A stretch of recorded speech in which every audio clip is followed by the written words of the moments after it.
Uh,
you have proven yourself always to be great.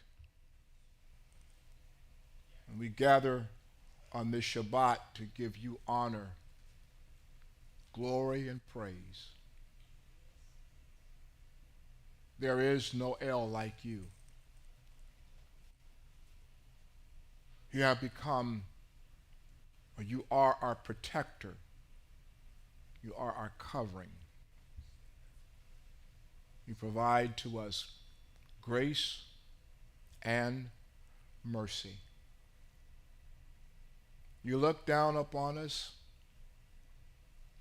Your eyes are always upon us, and you always provide for us the things that we need to sustain us day in and day out. We worship you. We magnify you, and we glorify your set apart name. We ask you on this Shabbat day as we gather, this Shabbat is for you and to you, that your set apart spirit would fill the house where we are gathered. Open up our eyes that we might see, our ears that we might hear. Give us understanding. Most of all, we praise you and thank you for your peace. We thank you that you have kept us physically able, mentally able and strong. You bless us with blessings that we don't even know. And we thank you for that. We thank you for your healing, stabilizing us when we are weak physically. Thank you for helping Sister Gail and Sister Cheryl, keeping those that are in a physical situation strong, Today we thank you for the light of a brand new day. And we thank you for renewing our spirit and giving us a fresh pneuma. You are great, and you are greatly to be praised. Let your will be done in all that we do and all that we say. To that we say, Amen. Proverbs chapter 2. Let us read together.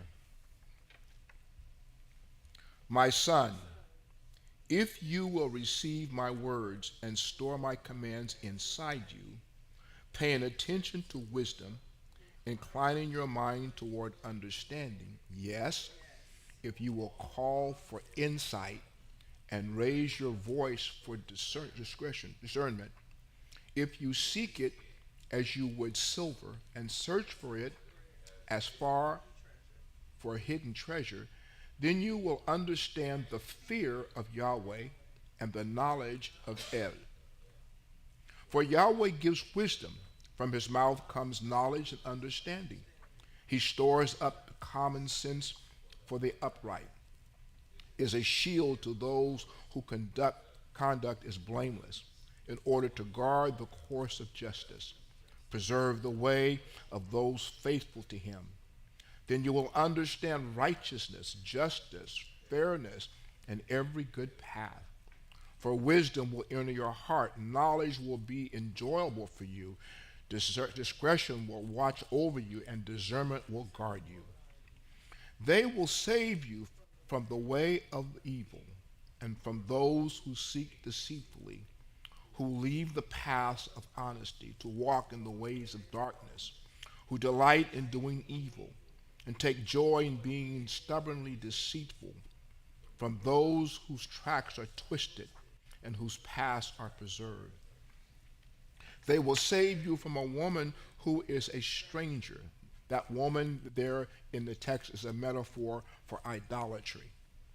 From a loose woman with smooth talk, who abandons the ruler she had in her youth and forgets the covenant of her El.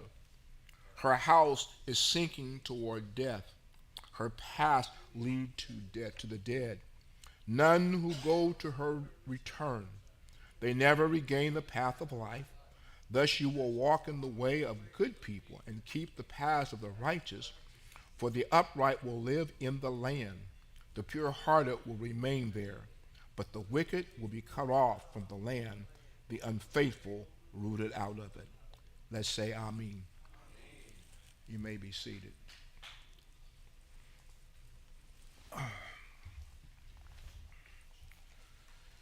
It's good to be here with you all one more again. And it's something that I look forward to every week.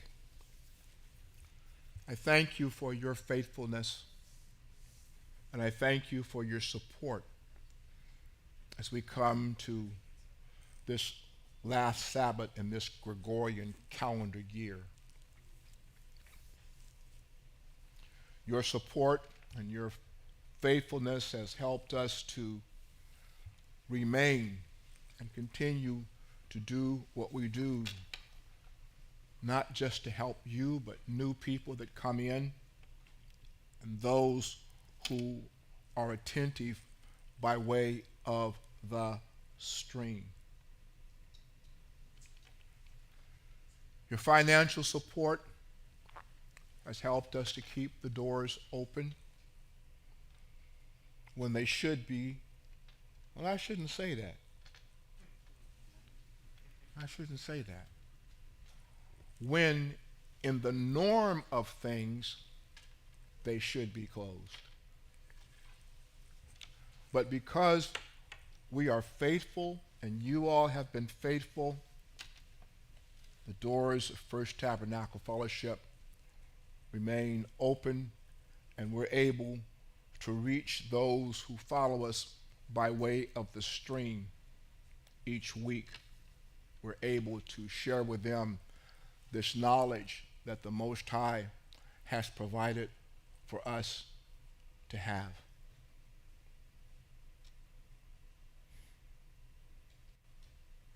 Over the years, I have learned how to accept the things that I have to accept. And that is, people are people. And while it is that there are many who have left the congregation for various reasons, none of which I know why, but that's okay. That's the way it's going to be in the end of days, when the Most High gathers in the remnant of Israel, those that remain.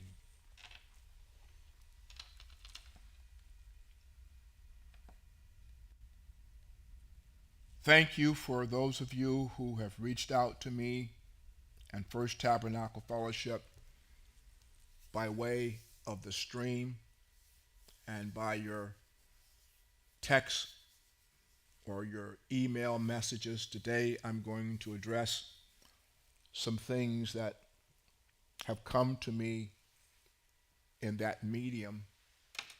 You all probably will know this. They want clarification. And to those of you who have apprised me of that I don't read Hebrew, I get it, and you don't understand some of the terminologies that we use, we're going to dedicate ourselves to allowing you to understand what we're saying and what the words mean. Got a dear letter from somebody in Alabama who let us know I don't understand Hebrew, and I'm trying to follow you. But when you all say Bereshit and Vayikra and Devarim, the Midbar, I don't know what that is. So if you would be so kind as to give us the English to those words. And yes, we will. So let's get to it today.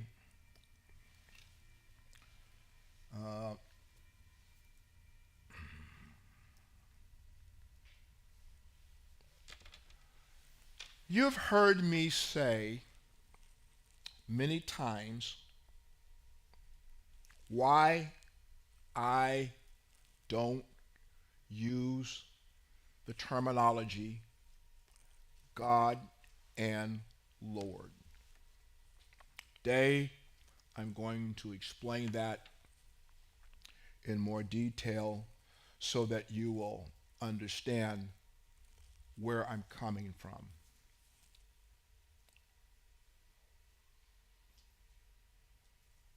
There are a plethora of Bibles that are in your hands. Some of you still use the King James Version. All of those Bibles that are on the market that you have are the construct of European mindsets that were orchestrated to perpetrate an agenda. That agenda was to keep your minds locked in on a character of their construct whose name is Jesus Christ. The Jews sought to put a Hebraic texture to it and called him Yeshua or Yeshua. None of that is correct.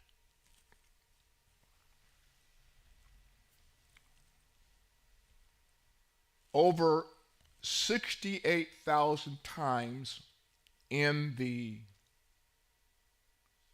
another terminology that has plagued your mind and spirit is referring to the covenant as the Old Testament. That was provided to you also by the Eurocentrics and the Greeks. The Most High never gave us a testament. There's no testament. There's a covenant. Bereshit to Malachi, if you have a King James Bible or a European Bible, or Bereshit to 2nd Chronicles if you have a Hebrew Bible, or Genesis to Malachi in any other Bible,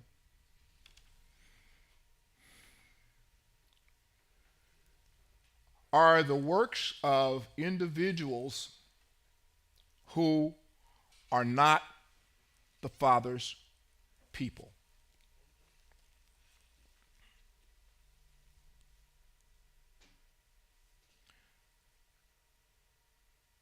Bibles have been canonized and put in order by the Roman Catholic Church.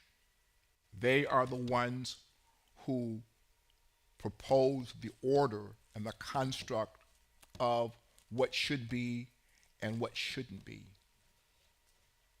They are also the ones who decided to classify my wonderful prophets as being major and minor. Is there a difference between a major prophet and a minor prophet? No, not at all. All the prophets have been called into service by the Most High. They decided to define major and minor prophets by the length of the work that these prophets have produced. So the major prophets have more writings, have more to say. The minor prophets have less to say, so they make them minor prophets. The Most High does not have major and minor prophets. He has prophets.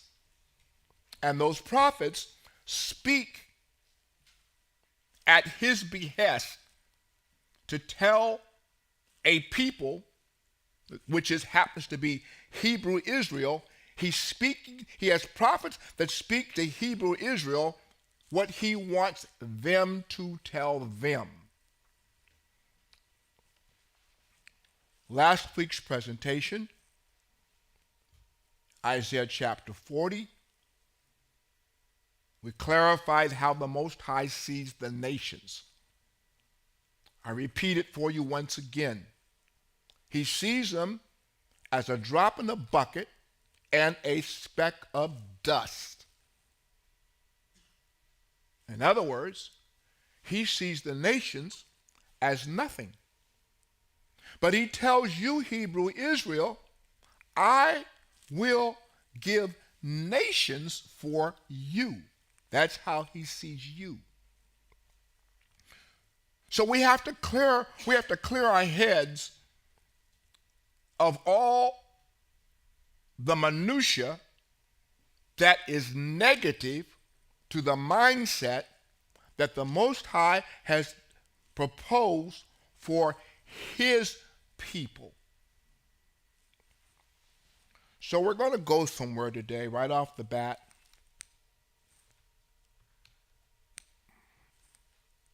Oh my goodness, that did not show up. Johan, will you all bring me up the Shema?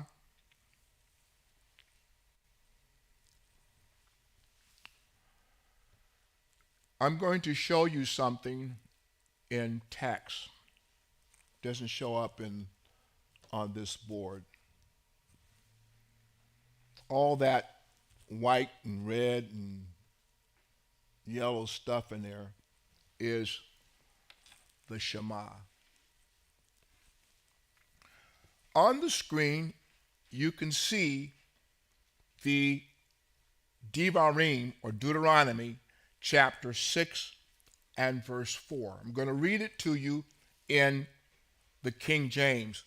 And this is where confusion happens all through Scripture with the name of the Most High. The King James Version says, Hear, O Israel, the Lord our God, the Lord is one. You shall love the Lord your God with all your heart, with all your soul, with all your strength. That's how it reads in the King James. If we look at this particular text in the Hebrew writing, Deuteronomy 6 and 4, from a Hebraic writing, it's going to read in this fashion. Shema Yisrael, Yahweh Eloheinu, Yahweh Echad. Hear Israel, Yahweh our Elohim, Yahweh is one. You are to love Yahweh, your Elohim, with all your heart, all your being, and all your resources. Now, back that up for me a little bit. And I want you to highlight something for me. You see the Yod He Vav He? Right there. Highlight that. Can you highlight that? Okay. The Yod He Vav He in the text, there you go, is the name of the Most High El. That name right there has been left out of every Eurocentric Bible over 68,000 times. And his name is Yahweh. It says, Yahweh, Shema, Yisrael, Yahweh, Eloheka. Eloheka is also a word or a terminology as well as in the next line, Ve'avata et Yahweh, Eloheinu, and the next line is Eloheka. Those two words, Eloheinu and Eloheka, mean the supreme mighty one. The supreme mighty one. When we have the Most High's name in proper text, we know that it is him and that he is different than all the other so-called powers. So if we say something may God bless you, in the mind of a Hebrew individual, you begin to have to ask a question. Which one are you talking about? Because to the nations, every nation has their so-called mighty ones. But Hebrew Israel only has one mighty one, who is the creator and the instigator of everything that exists. And we went through that in last week's dissertation as we went through Isaiah. So, with this, anytime we see the word Lord in text, we have to understand that there is a problem. Hold on, I got to do something here with my tablet. I got to change the... Oh, where is it? It's going to keep going off on me if I don't change it here.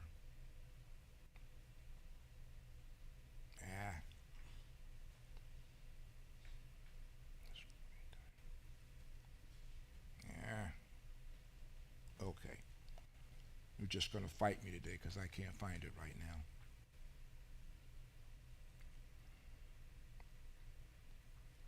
So anytime we see in text where you're reading in your King James or your other Bibles and it says Lord or God, those are replacement titles. Those are not names, those are titles to reflect, watch this now, to reflect the deities that are associated with idolatry. Here we go. The name Lord and God. Let's go through it. Lord comes from the Old English spelling of lard, from Larth, Lardes, Etruscan and Roman deities associated with sun worship. The Greek word Kyrios was originally a title for the Greek and Roman sun deity Helios, who was called King Kyrios, Lord of heaven and earth. The Hindu god Krishna is also known as Lord. The title Lord was eventually applied to all heathen deities. Okay? Now you know why I don't use Lord.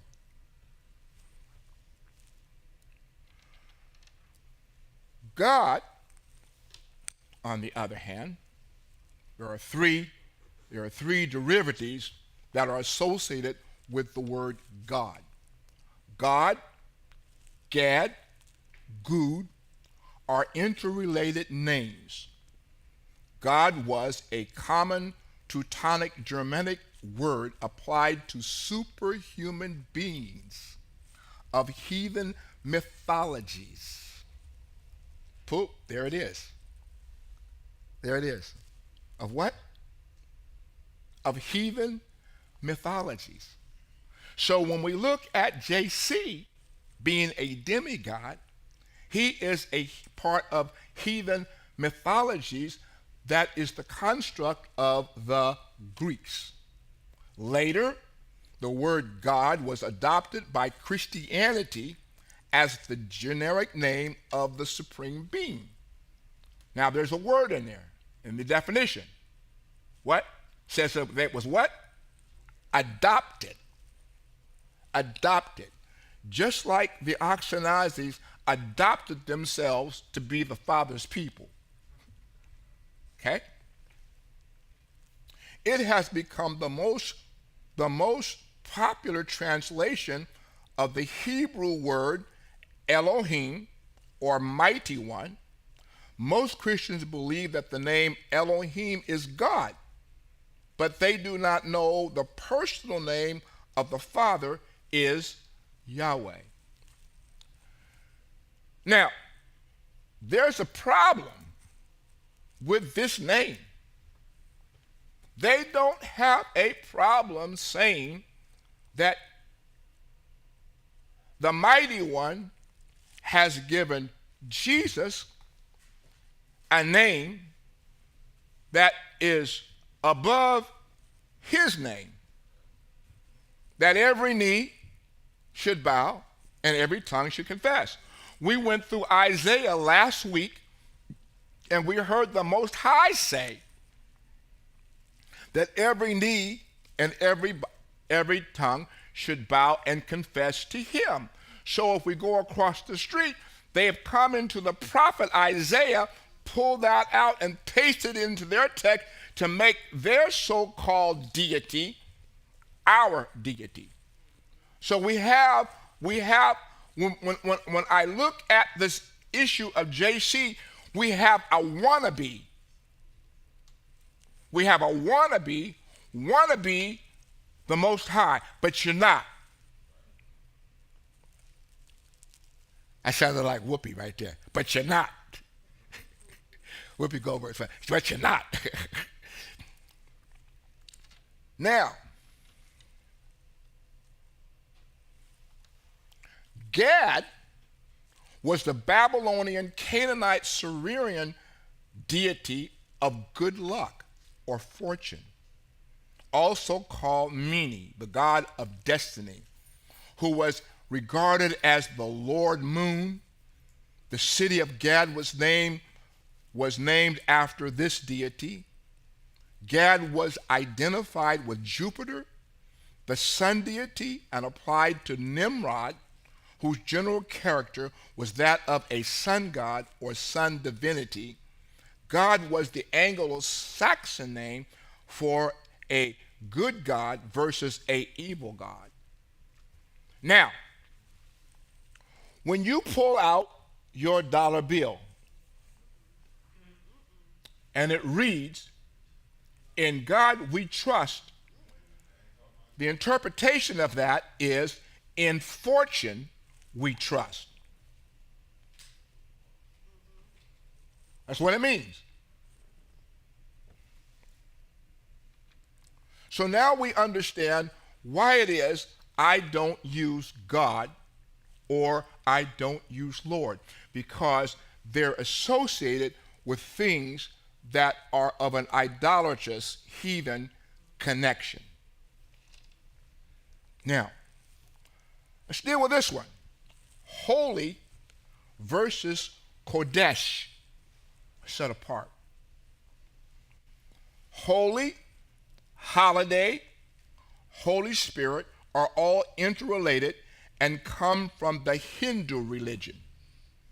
The words are derived from Hoi, the great Hindu spring festival held in honor of Krishna, the Hindu sun god.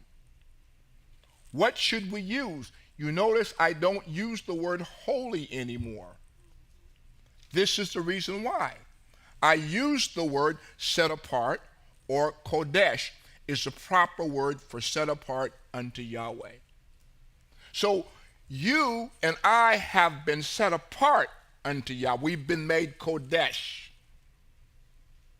to the Most High. We have not been made holy in terms of the worship of that which is germane to a sun god, because we have a mitzvot that requires us not to worship the elements. As a matter of fact, we put it back in proper context, it's not a mitzvot, it's our marriage vow. As I indicated last week, that if we look at Exodus chapter 20 is the marriage vow, or the ketubah, between the Most High and Israel, and he's given us specific specific instructions not to worship the elements in the sky or in the earth below. So when we talk about Krishna and we talk about Mithraism, which is the worship of sun worship, which is connected to the Greeks and which is connected to this whole idea that is associated with the New Testament, which the Most High has no signature on. He has not authored it. He didn't ask him to write it, but he let it happen. And he let it happen for a reason. And the reason is written in Deuteronomy chapter number 13 of the Hebrew Bible. Chapter 12, last verse going into chapter 13 of all other Bibles, where he says, you are not to add to, subtract from, or take from any words that I've given you. If a prophet or dreamer comes to you, telling you to lead you and so forth and so on, you're not to listen to that prophet or dream. That was the reason why he allowed that to happen, because he knew the mindset of his people were extremely idolatrous. So when you read Deuteronomy chapter 13, he says, I've done this to test you, Hebrew people, to see whether or not you really love me. Okay? Now we've already determined, which we'll get to again today in Exodus 20, he's already told you, I am a jealous Elohim. And putting it in proper context, I am a jealous husband. You're my husband. We got married. I'm going to show you how that happened.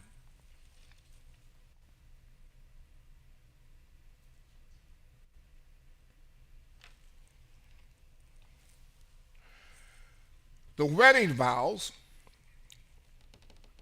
is versus the commandments. Okay? The wedding vows versus the commandments. How these two texts are presented determines what they are. And we're going to have to take a note from chapter 20, which is post chapter 19. Chapter 19 goes through the protocol of the wedding vows. And we'll see in chapter 19 and verse 8, when we get there, we'll read it, where Israel responds to the Most High, and all the people answer it as one. Everything that Yahweh has said, we will do. So now let's take a trip over here to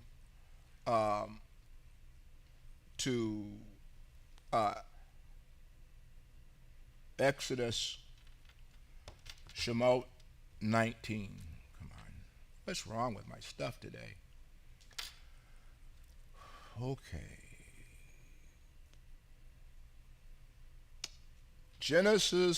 Exodus chapter 19.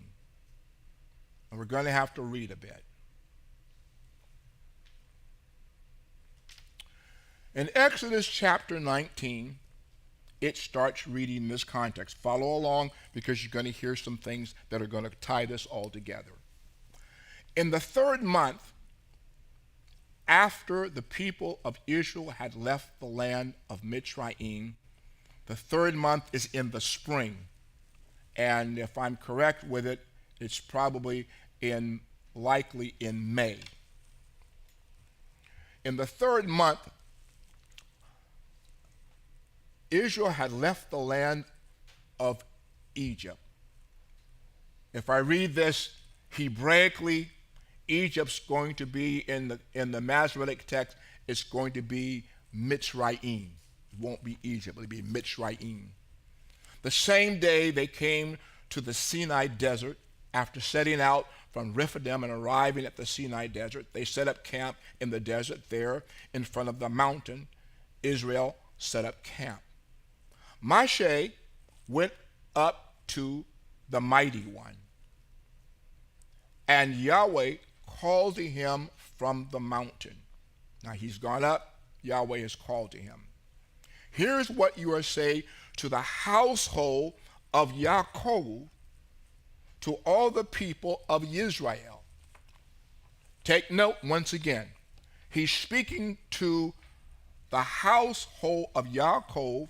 He's speaking to Israel. He is not speaking to the nations.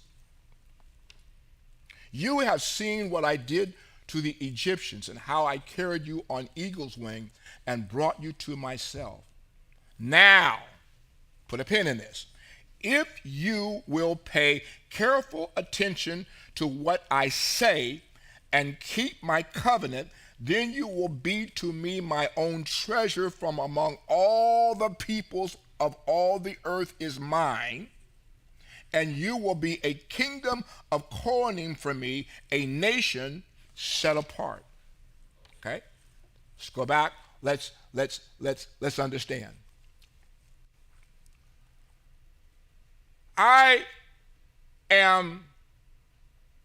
want to be betrothed to you, woman. Okay?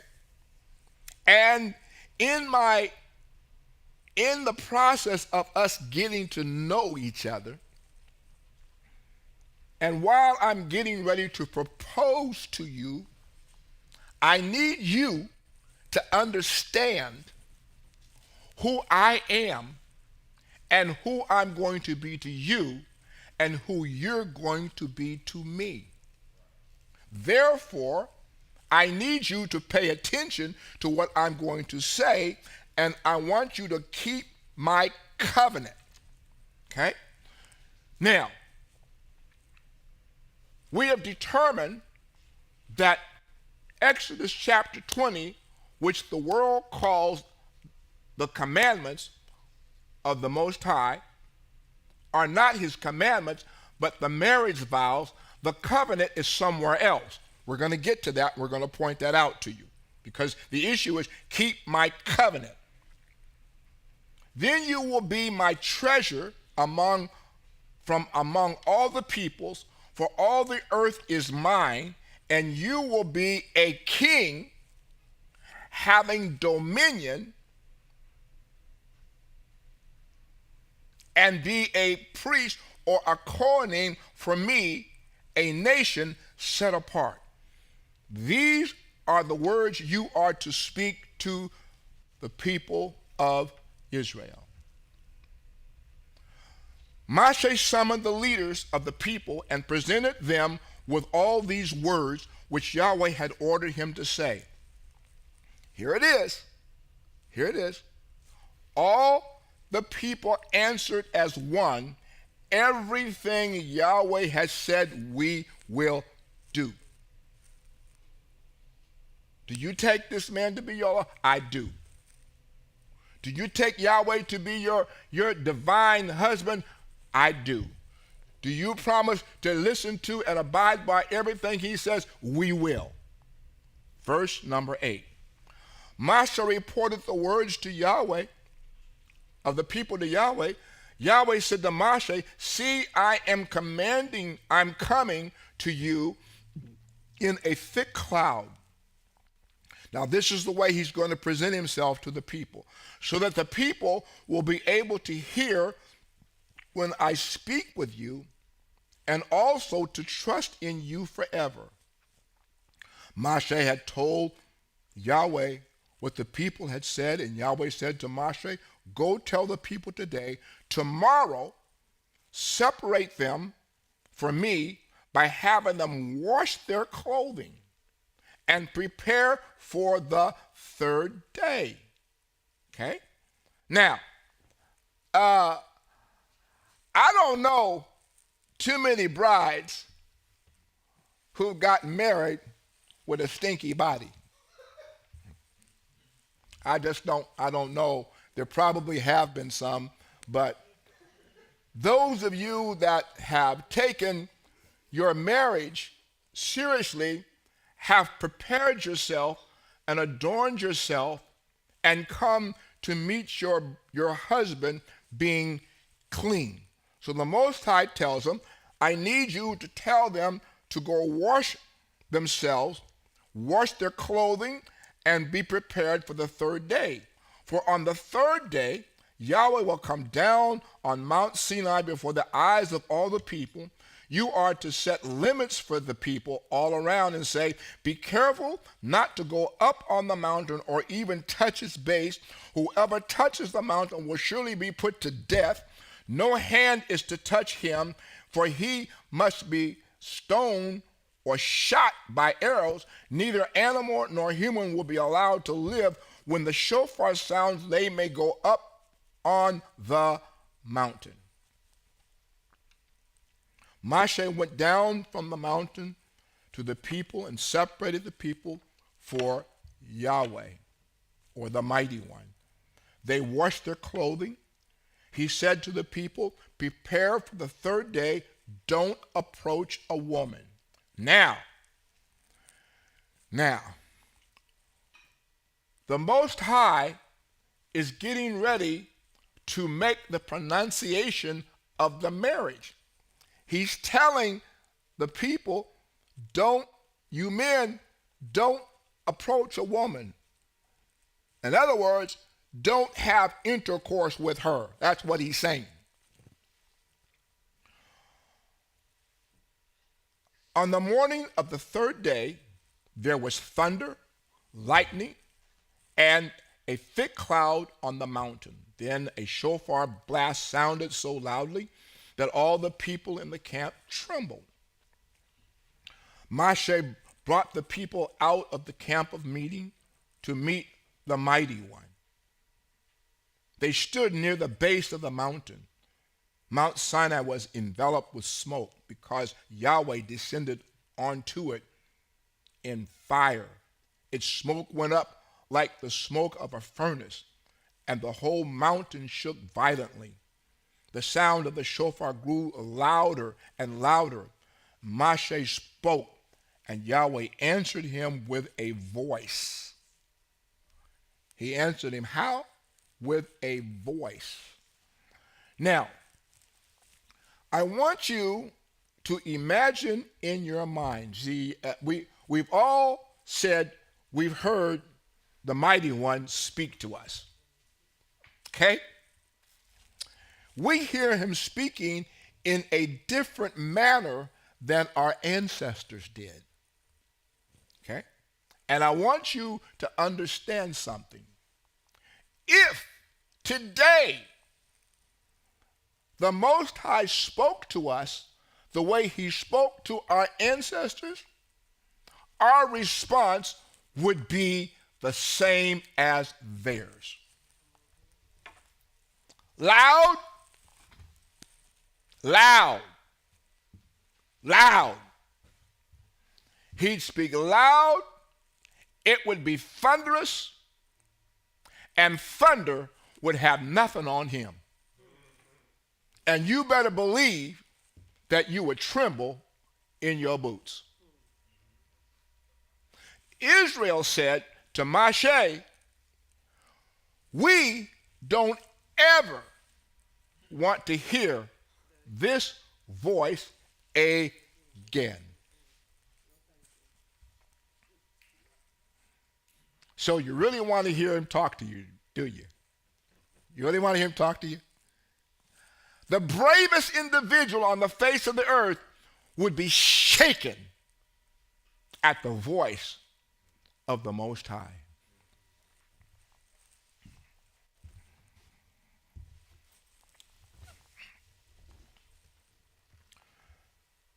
Yahweh answered him, go, get down, then come back up, you and Aaron with you.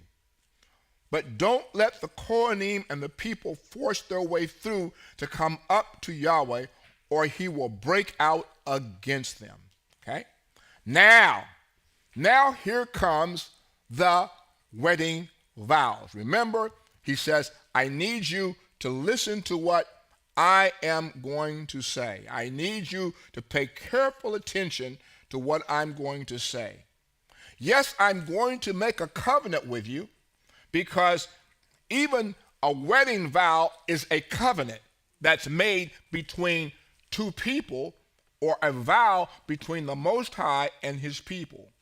Now we get to chapter number 20, which I explained last week. I am Yahweh, your mighty one, who brought you out of the land of Mitzrayim, that's Egypt, out of the abode of slavery. You are to have no other powers before me. Okay? Let's go back. I am your husband who brought you out of slavery. You are not to have any other husband before me. You are not to make for yourselves carved image of any kind of representation of anything in the heaven above, the earth beneath, or the water below the shoreline. You are not to make yourself any sun god, any sun image that's in the heavens, or any star, or anything in the earth below. You are not to bow down to serve to them or to serve them. You are not to worship the sun, the moon, the stars, or anything in the earth. For I am Yahweh, your mighty one. I am jealous. I am your husband, and I am jealous. No. I am your husband, and I am jealous. I am your husband, and I am jealous. And when you violate the covenant we have made, I am going to go into a rage.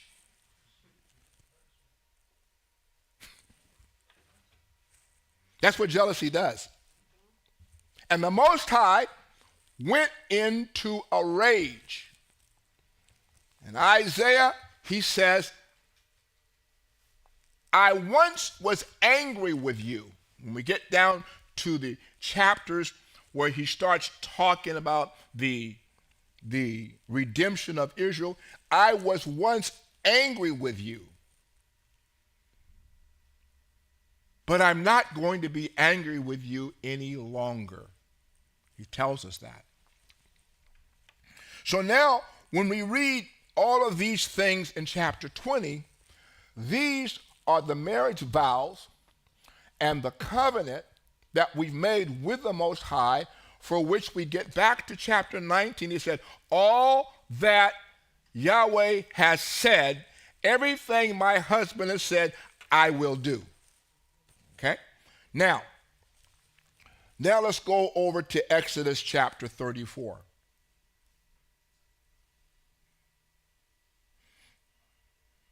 And we're going to have to read there. And we're going to start at verse number 1 to see the difference that connects the covenant to the mitzvot and the commandments that the Most High has given to Hebrew Israel. And he's going to use wording in there that connects, that is systemic to what we read in chapter number 19. Yahweh said to Moshe, cut yourself 2 tablets of stone like the first ones. Now the first ones got broken because Israel wasn't ready for the marriage. They were still trying to hang out with their ex-boyfriend, the golden calf. And they had Aharon build them this calf, and Aharon said, when he was confronted about it, he said, I did this because the people confronted me to do it. And there were a lot of Hebrew people that died that day when Moshe came down from the mountain, slammed the tablets on the ground and broke them, and went before the people and asked the question, who is going to be for Yahweh? Step forward. And the crowd that stepped forward, they stepped forward, and those that didn't get the message quite clear in their head, they didn't come forward.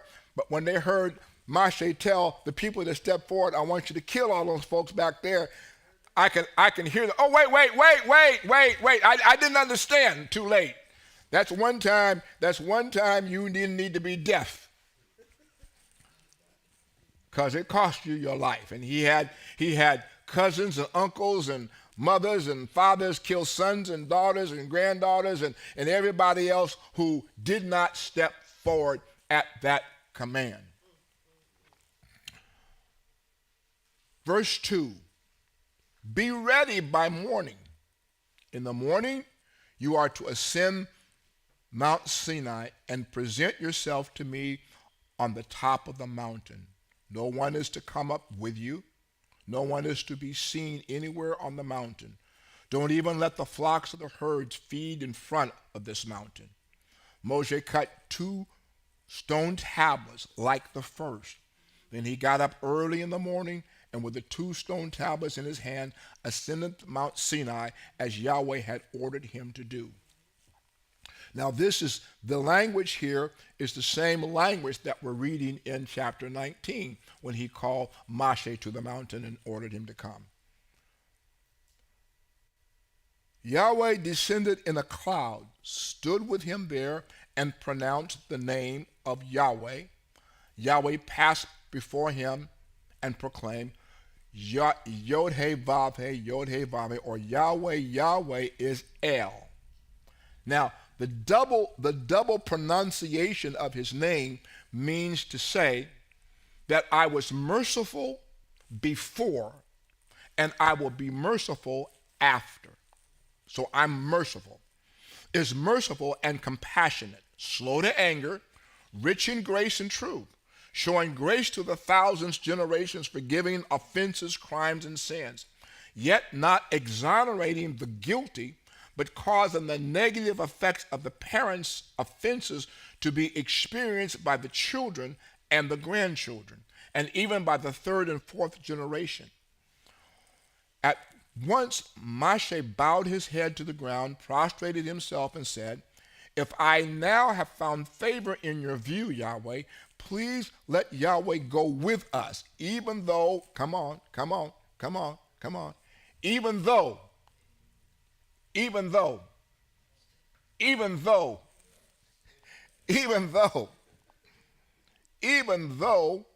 we are a stiff-necked people, and pardon our offenses and our sins, and take us as your possession. Now, we, to this day, are a stiff-necked people, hard-hearted, stiff-necked. But as I said before, the Most High knew this, and he has purpose in hard-headed, stiff-necked people. The prophet Ezekiel is going to show us that when we read Ezekiel. He's going to say something in Ezekiel when he talks in Ezekiel about redeeming this hard-headed, stiff-necked people out of their state of where they are. He's going to sign his name when he does it. He's going to say, the nations will look and see that you, Israel, have been redeemed from all the 4 corners of the world that I have placed you and brought you back into the land where you are living in secured, unwalled cities. Okay? And he signs it, and then they will know, the nations will know that I am Yahweh who did this. Because we got a problem in Jeremiah. Jeremiah tells us that our fathers inherited lies. In other words, the nations and our fathers told us that you, Yahweh, had abandoned your people. And we see now that you're living like you used to live before you were exiled. So we inherited lies. Let's go back to our text. He said, now here we go. Now let's go back to the verse. If I have found favor in your view, Yahweh, then please let Yahweh go with us, even though they are stiff-necked people, and pardon our offenses and our sin, and take us as your possession. He said, who said? Who said? Yahweh said, here I am making a covenant in front of all your people. And we got the word covenant, put a period in that. I'm making a covenant in front of all your people. I will do wonders such as have not been created anywhere on earth or in any nation. All the people around you will see the work of Yahweh. What I am going to do through you, Hebrew Israel, will be awesome! Exclamation point. So now what he's going to do for us as this nation of people, when we gather and when we obey and walk with him as a husband and wife in obedience, is going to be awesome. Hey, history records the awesomeness that our ancestors received by their husband, which is why he's so upset. Hey, y'all, I brought you out of Mitzrayim, and I didn't bring you out poor. When I brought you out of Mitzrayim, you all were wealthy. Wealthy. You had untold wealth.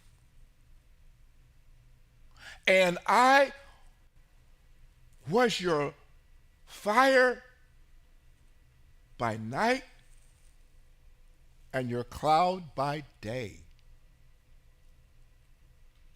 I made sure that my wife was taken care of. I made sure that my wife had food to eat, water to drink. I made sure that my wife's clothes didn't wear out. She didn't have to go shopping. I dropped food at her door every morning. I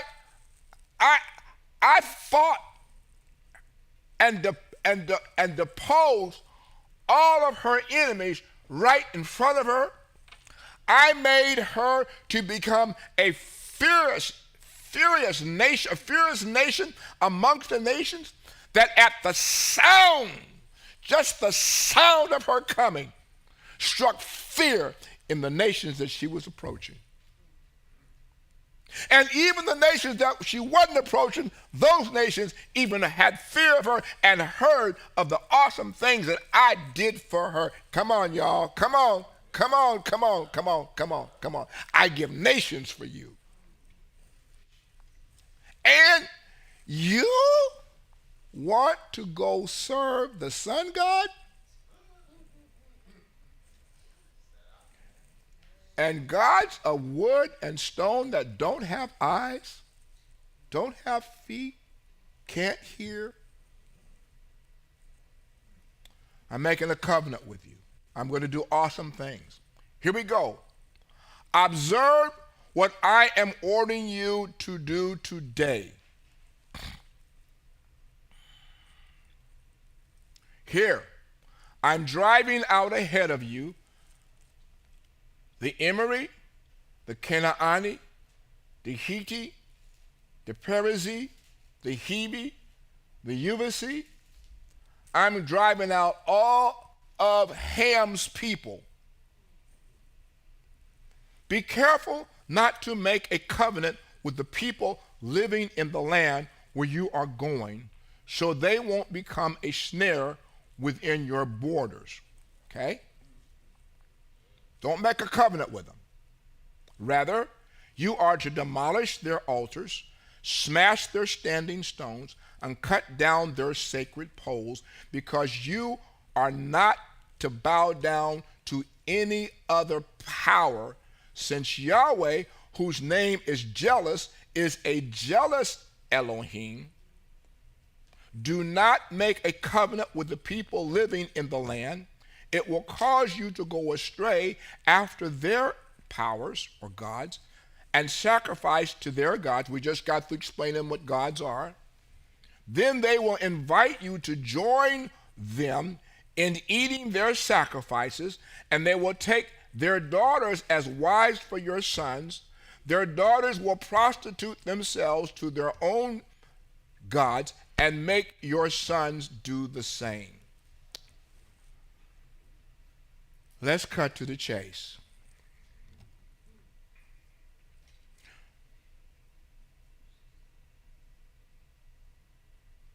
Do not go astray after Jesus Christ and sacrifice to Jesus Christ. For those people will invite you to join in eating their sacrifices with Jesus Christ, and you will take their daughters as wives for your sons. Their daughters will prostitute themselves to their own gods and make your sons do the same. Just putting it in clear language. Do not cast metal gods for yourself.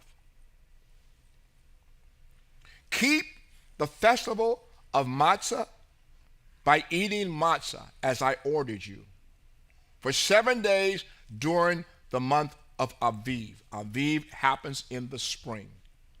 For it is the month of Aviv that you came out of Mitzrayim, or Egypt. Everything that is first from the womb is mine.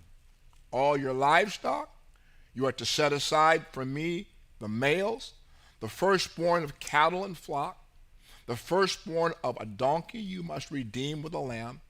If you won't redeem it, break its neck. Here it is.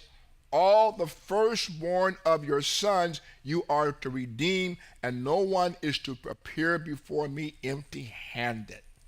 So your firstborn son is mine, and he needs to be redeemed. How do you redeem your son? You redeem your son. Redemption, I should have put that up there, is with so many shekels that you have to do that. It's in text. Our Moreh, the second Moreh in the house, was born a son, his firstborn son, and he brought me silver shekels, silver pieces, to redeem his son, just as Scripture had said. 6 days you will work. Now this is a covenant. We're reading the covenant. 6 days you will work, but on the seventh day you are to rest. Even in plowing time and harvest season you are to rest. Observe the festival of Shavuot with the first gathering produce of your wheat harvest, and the festival of ingathering at the turn of the year. 3 times a year all your men are to appear before Yahweh.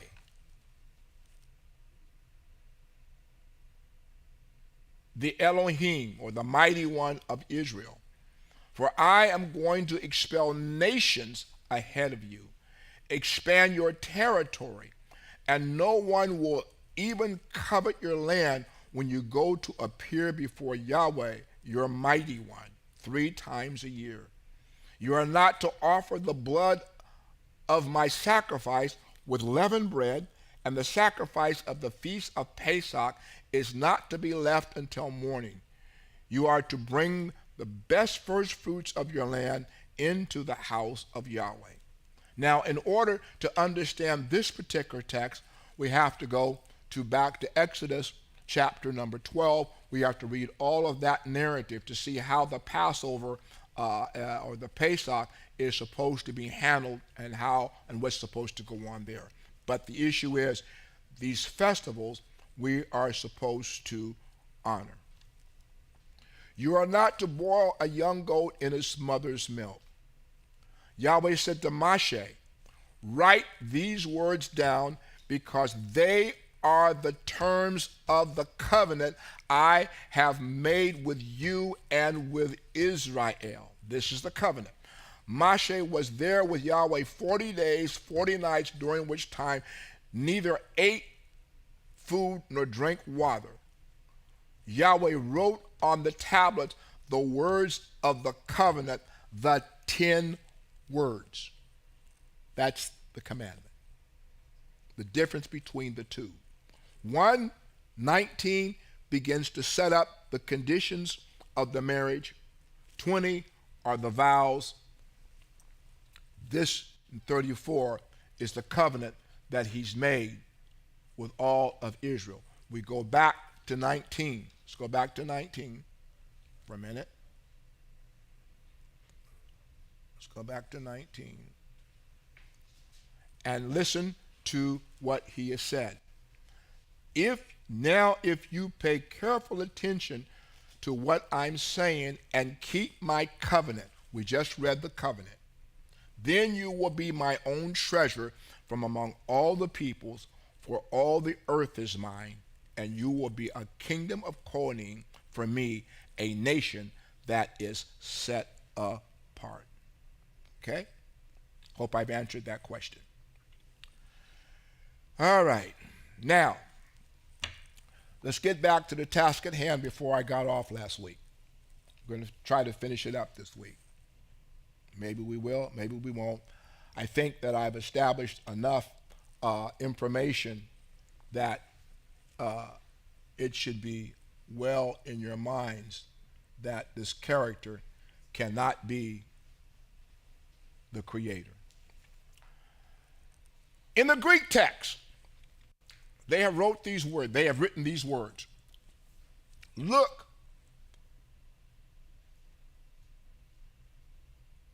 the god Mithra, Curious, this god of the heathens, is abandoning your house to you, leaving it desolate. For I tell you, from now on, you will not see me again until you say, blessed is he who comes in the name of Yahweh. The text comes out of Psalms 118. Blessed is he who comes in the name of Yahweh. We bless you from the house of Yahweh.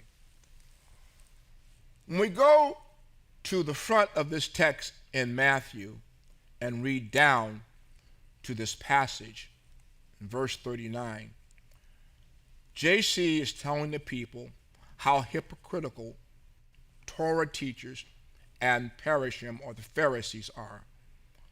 This flows all the way down to the insertion of the text written that is pasted in here from Psalms 118. When we read the text in Psalms, we will note that the insertion in Matthew has nothing to do with the text in Psalms and JC's statement about not seeing him again. When we read down to the text in Psalms 118, verse 26, we can hear the verbiage directed to a period yet to come, which is the Messianic era. So let's go first to Matthew.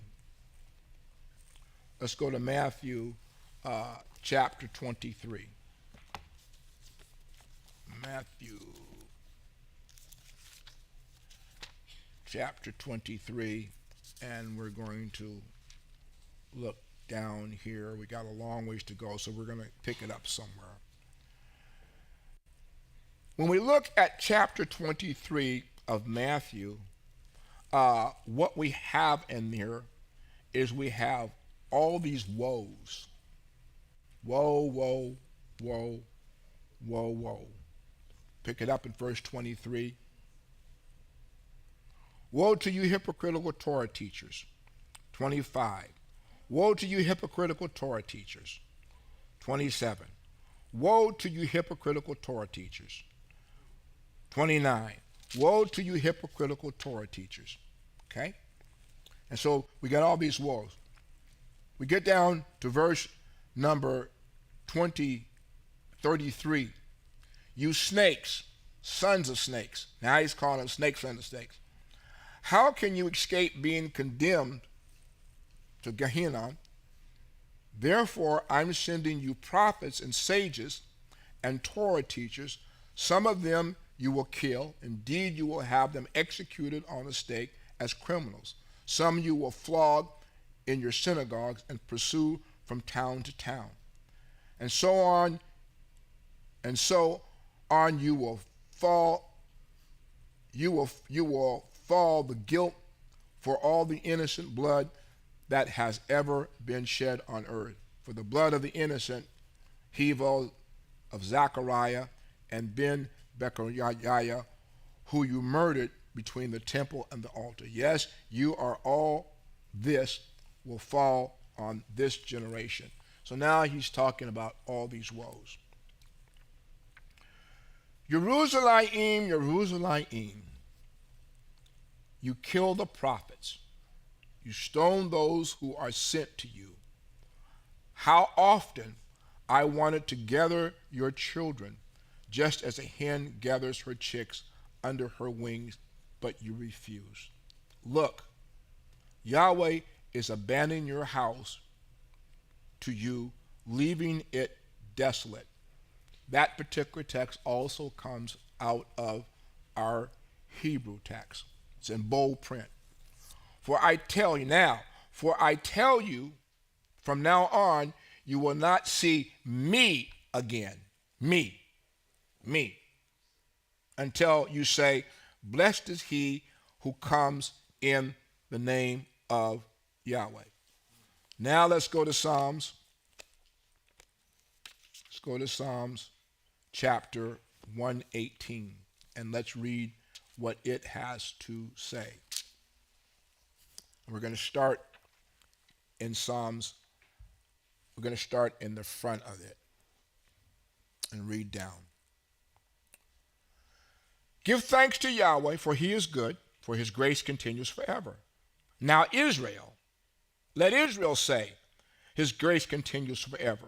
Now let the house of Aaron say, his grace continues forever. Now let those who fear Yahweh say, his grace continues forever. From my being hemmed in, I called on Yah. He answered and gave me more room. With Yahweh on my side, I fear nothing. What can human beings do to me? With Yahweh on my side as my help, I will look with triumph at those who hate me.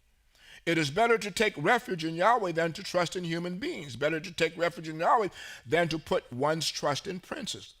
The nations all surround me. In the name of Yahweh, I cut them down. They surround me on every side. In the name of Yahweh, I cut them down. They surround me like bees, but were extinguished quickly as fire as a thorn. In the name of Yahweh, I cut them down. You pushed me hard to make me fall, but Yahweh helped me. Yah is my strength and my song. He has become my salvation. The sound of rejoicing and victory is heard in the tents of the righteous. Yahweh's right hand struck powerfully. Yahweh's right hand is raised in triumph. Yahweh's right hand struck powerfully. I will not die. No, I will live and proclaim the great deeds of Yah. Yah is disciplined me severely, but did not hand me over to death. Open the gates of righteousness for me. I will enter them and thank Yah. This is the gate of Yahweh. The righteous can enter it. I'm thanking you because you answered me. You became my salvation. The very rock that the builders rejected has become the cornerstone. This has come to Yahweh, and it in his eyes is amazing. This is the day Yahweh has made, the day for us to rejoice and be glad. The rock, the Most High came to us with a fiery rock, a fiery stone, which is his Torah. That's the reference to Torah. Please, Yahweh, save us. Please, Yahweh, rescue us. Here it comes. Blessed is he who comes in the name of Yahweh. We, Israel, we bless you from the house of Yahweh. Yahweh is the mighty one, and he gives us light. Join in the pilgrim festival with branches all the way to the horns of the altar. You are my mighty one, and I thank you. You are my mighty one. I exalt you. Give thanks to Yahweh, for he is good, for his grace continues forever.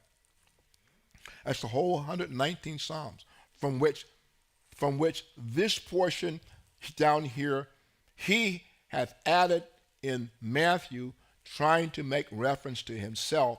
Blessed is he who comes in the name of Yahweh. He ain't coming in the name of Yahweh. He's going to come in his own name. Why is that? Because you said he gave you a name which is greater than the Most High's name, that every name should bow, every knee should bow at him. That is a cut and paste out of the Hebrew text of Isaiah. Let's go down to the next one. Ooh, this is a long one. Mathew chapter 24 and verse 30.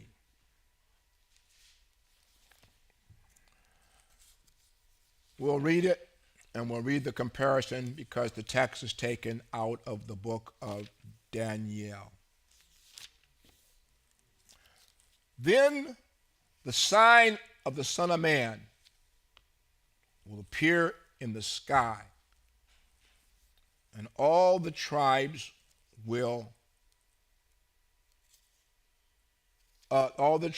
the land will mourn, and they will see the Son of Man coming on the clouds of heaven with tremendous power and glory.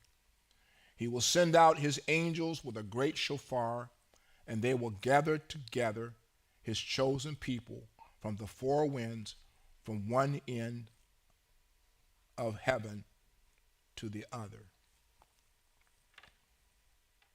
Daniel 7:13. This is taken from. Daniel is having a vision, and he's seeing. I kept watching the night visions when I saw coming with the clouds of heaven someone like a son of man. Someone like a son of man.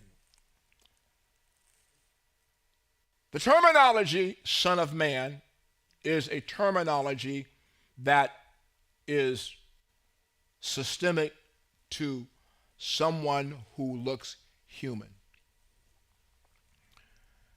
He approached the Ancient One.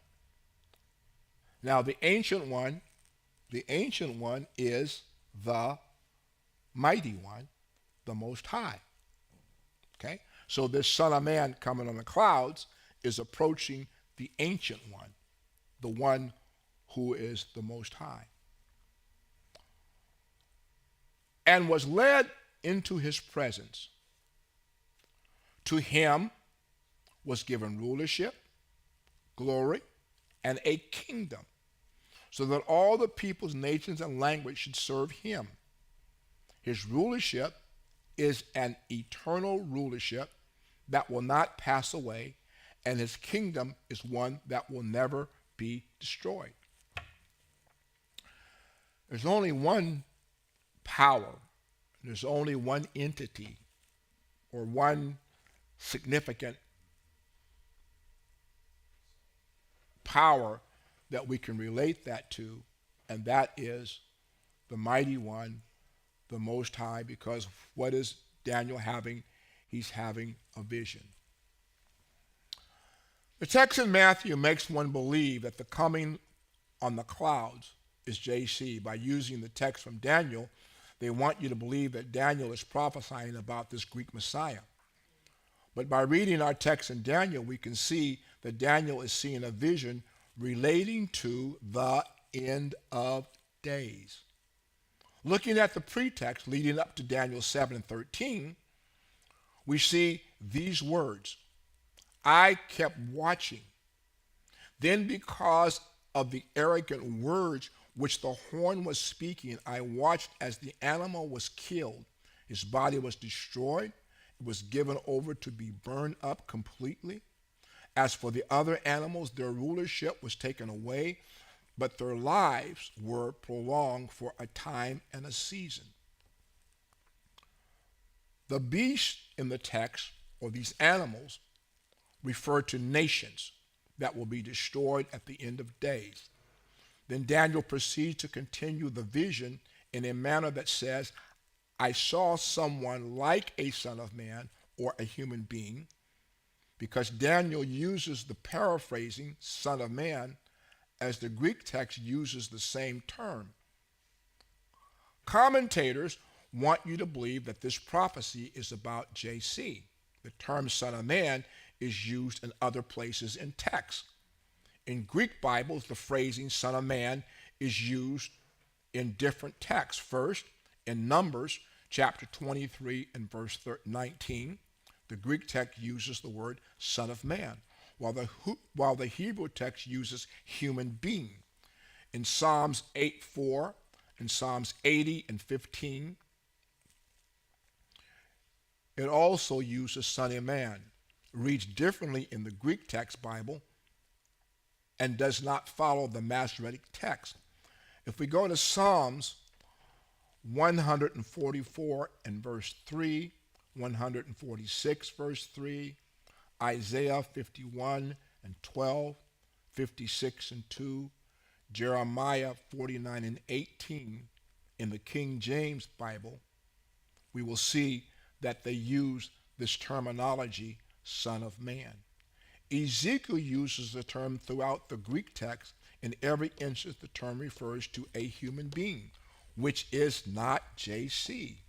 Although he, being a human being, can be called a son of man, just like any human being can be referred to as that.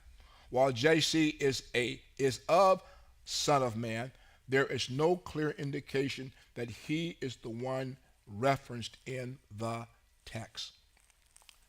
Now, if JC were that significant in the mind of the Creator,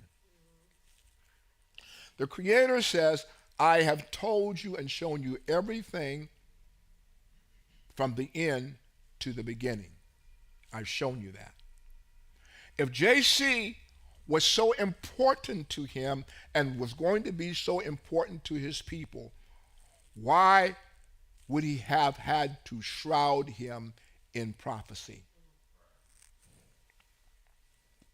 The Most High doesn't shroud anything. The Most High, have you ever met someone who is frank? They're frank. And sometimes their frankness gets in the way. They're too frank. They tell you exactly what's on their mind the way they want to tell you. That's how the Most High speaks. He speaks very direct and he speaks very frank. If he has something to say, he's going to say it. He ain't going to hide it. Oh, this was the, I gave it to the prophets and the prophets are going to say it. No. And if the prophets were going to say it and they were going to say this was him, they would have said it. They did not. So once again, we see this issue being problematic to our Hebrew text. Now, I will say this to you. When we look at the Son of Man given rulership and glory and kingdom and languages, we know from studying Hebrew text And the words that are written in the Kings by King David and in Chronicles itself. Chronicles, the King David says that the Most High has called him to be his anointed king forever. King David will have rulership and glory, and he has an everlasting kingdom that will not pass away. What kingdom is that? It's the kingdom of Hebrew Israel. We just happen to be in exile right now. We're not going to be in exile forever. We have to realize that the prophets testify to two things. They prophesy, or three things. They prophesy to the past, they prophesy to the present, and they prophesy to the future. So here we are in exile, okay? And we're listening to words in the prophets that tell us what's going to happen when we are redeemed back into our land. Let's go to the last one that we have, and I will have finished this particular study.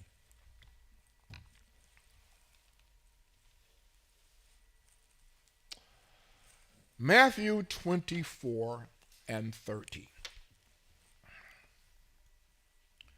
Then the sign of the Son of Man will appear in the sky. All the tribes of the land will mourn, and they will see the Son of Man coming on the clouds of heaven with tremendous power and glory. Comes from Zechariah chapter 12.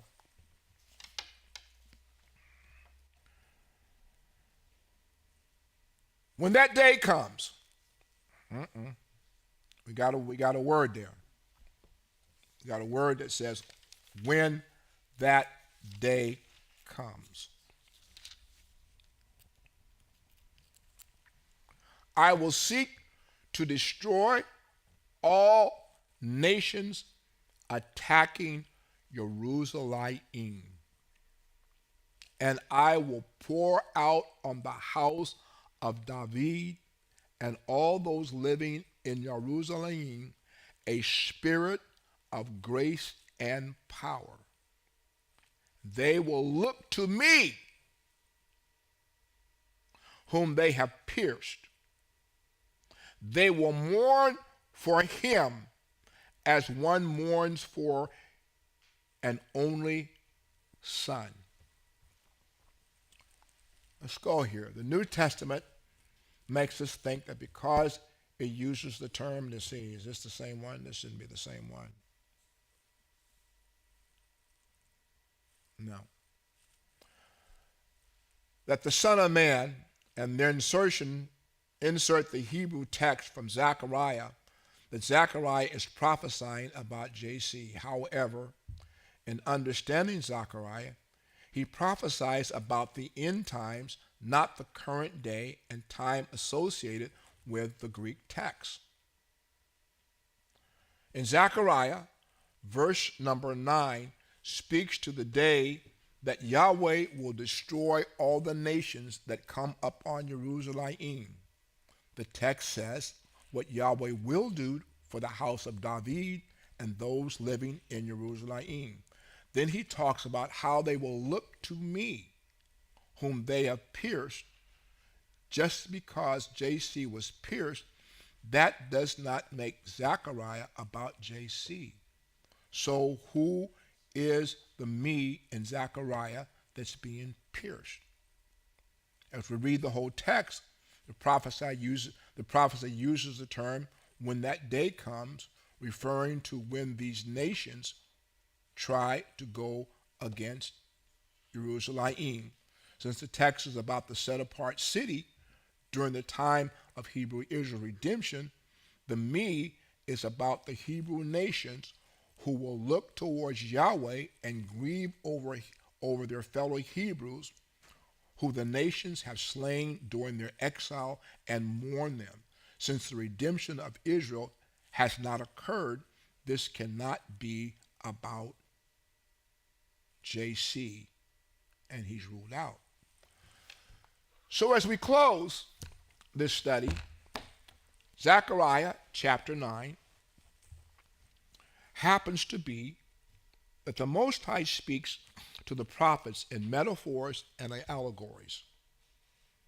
The hymn in chapter 53 of Isaiah, as well as in Hosea, is always a reference to Hebrew Israel.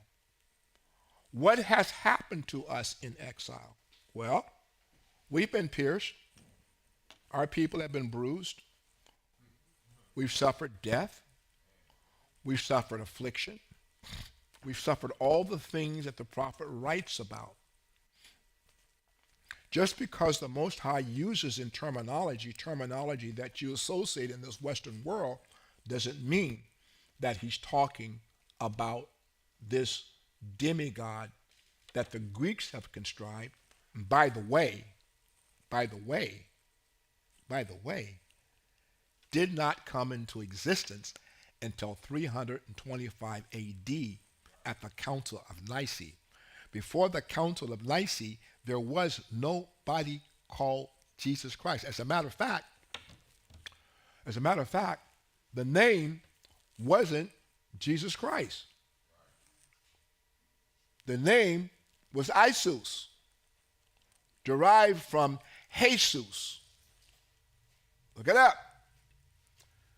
It wasn't until the 9th century that the letter J was added to the alphabet, the aleph bet, and they dropped the H and put a J in its place. Now, I'm going out with this. I am going out with this. What? And as you know, most of our Hispanic people have the name Jesus. The J is pronounced H. We go back to it.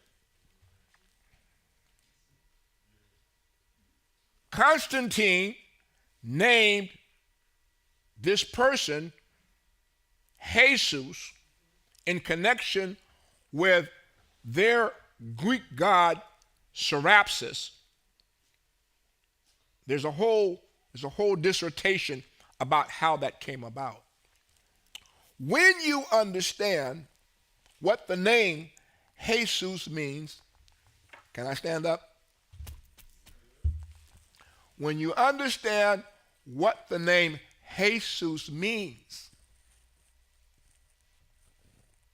it means horse man.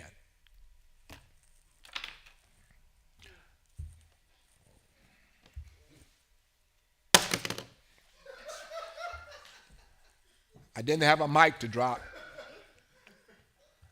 but that's a mic drop. So what you're telling me is that the horseman, Jesus, J-E-S-U-S, is also pronounced Jesus, has power and authority, and has a name greater than Yahweh. Go figure. Hoodwink, bamboozled. We had a discussion today because I run across a lot of people that tell me they want to know what truth is. I tell them that in order to understand truth, you have to get rid of the elephant in the room. The elephant in the room is JC. I know. There are two things in the world that will split you up from friends and family. One is religion, and the other one is politics. Here's what you need to know. There are over 400,000 different religions in the world. Being Hebrew does not make you a religion. So people ask you, what religion are you, or what denomination are you? Being Hebrew is neither a religion nor is it a denomination. When we read text, the Most High says to us, I'm giving to you a way of life. Everybody wants to be associated with something. So everybody has a denomination. I have a book in my library that's called the Book of Denominations. And it begins to say and give us a description of every denomination, its origin, where it comes from, and what its source is. Denominations. Every denomination wants to adapt itself to things that are of the Most High. Every denomination has within it aspects of what the Most High has given to Hebrew Israel, which they want to take and associate it with their gods and their powers. There is only one truth. There is only one power. There is only one source of creation. There is only one means of salvation, and that is through obedience to the ways of the Most High. If you tell me that you are saved, I'm going to ask you a question. Saved from what? If you tell me that you are saved from sin, then I'm going to take you to your book in 1 John chapter 3, and we're going to read what John says sin is. John in chapter 3, in every European Bible and every Bible says that sin is a violation of the law. And if you don't keep the law, you are a sinner. That's what it says. I didn't say it. John said it.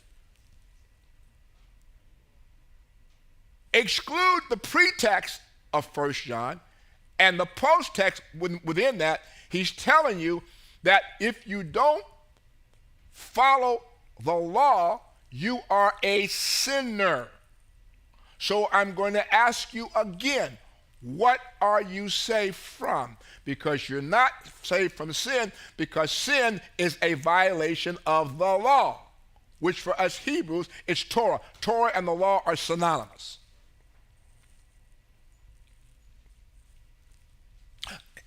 It can't be any clearer than that.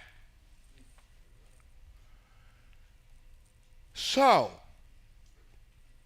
if Jesus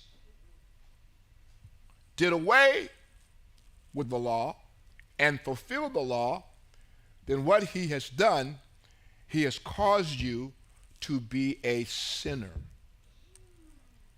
Now, Deuteronomy chapter, is it 24? What chapter is that?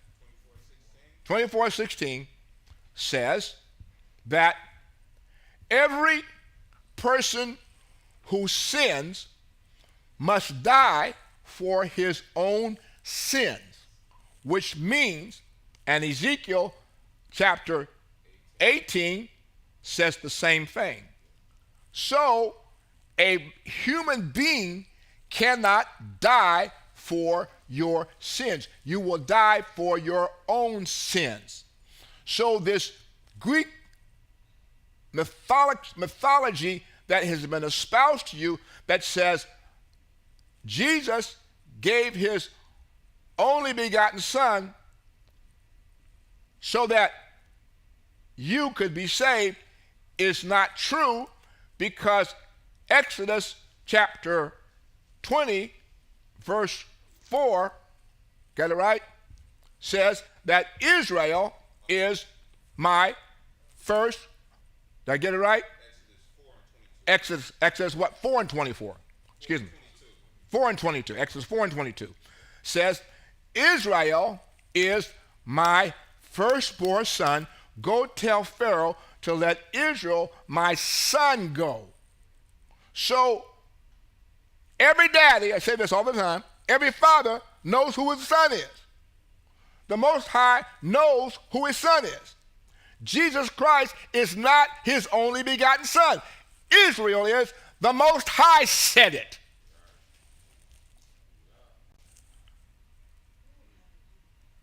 Israel is.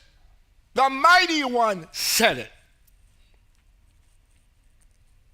So, now I'm going to go to Isaiah, and I'm going to quote another text. Whose report shall we believe? We have to believe the report of the Mighty One. Now, back in my day, when I was over there in Christianity, and I had the dancing robes, and I was the choir director, we had a very inspiring song, up-tempo. Whose report shall you believe? We shall believe the report of the Lord. Whose report shall... Then the robes just swang. Now I know who Yahweh is. And I know that they have eliminated his name from text so you would never know it. Therefore, if you don't know his name, guess what can never happen to you? You can never be saved. Because Joel says, Joel the prophet says, they that call upon the name of Yahweh shall be saved. Now I put up on the board as I opened today the Shema to show you the name of the Father written in text, and it's written all through there. When you see Yod-He, Vav-He, that's his name. To my friends who watch us by stream and ask me a question, what Bible do you read from? There's two of them that we work from. Actually, there's three. We basically use the complete Jewish Bible, and the reason why I like that one is because it gives me the Hebraic names and the Hebraic substance of what's in Scripture, and it follows closely to the Masoretic text from which all Scripture comes from. The second one is the Scriptures. There are the Scriptures out there which also, what they have in it, they have the name, everywhere the name of the Father is, there's a Yod-He, Vav-He in the text to let you know that that's who they're talking about. Then there's the Hebrew, there is the Hebrew Scriptures. It's more clean, and it gives you the, just like you like to read it, Genesis, Exodus, Leviticus, Numbers, Deuteronomy. It doesn't have the Hebrew names in it as does the Stern text. So we use those three texts as works that have true writings in them that mostly line up with the Masoretic text. So you say, well, we use the King James, and somebody told me, well, the King James has adopted itself to this Hebrew language. I go, I don't care. It's King James. And if you study King James and you know who King James is, you don't want nothing that the king has put out. Even though it's the most popular Bible in the world, it still has heathenistic connotations to it from an individual who himself was, not so right with the Most High. Just don't put it like that. So those are the three works that we use.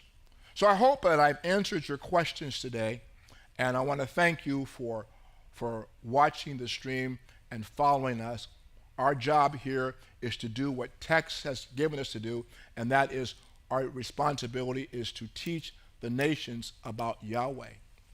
The interesting part to me is that the Most High has a name which is greater than all names. And guess what? Christians won't even say it. They won't even say it. They won't even call on the Mighty One by the name that has been written in Scripture that he has given them, simply because it's not in their text. I go out to places and I say, I greet you in the name which is above every name, that of the Mighty One and the Creator of all things, the heavens and the earth and all that's in there. I greet you in the name of Yahweh. And I will invariably hear somebody, Jesus Christ! And I go, I have to ignore it because I realize that they are ignorant. Last word. The writer says, the prophet says, my people are destroyed for the want or the lack of knowledge, that they don't even desire it. The Most High knows who his people are. His people don't know who he is. But he told us in the book of Devarim that as I disperse you to these four corners of the earth, it is from that place that you will look for me and you will find me. Well, I looked, I found. I found, as the writer in Ecclesiastes says, I found him whom my soul loves. Yabarakaka, Yahweh v'yishmaraka, Ya'er Yahweh panav aleka v'kanuka yasa, Yahweh panav aleka v'yasham shalom. May Yahweh bless you and keep you. May Yahweh make his face to shine on you and show you his favor. May Yahweh lift up his face towards you and give you peace. Till we meet again. Shalom.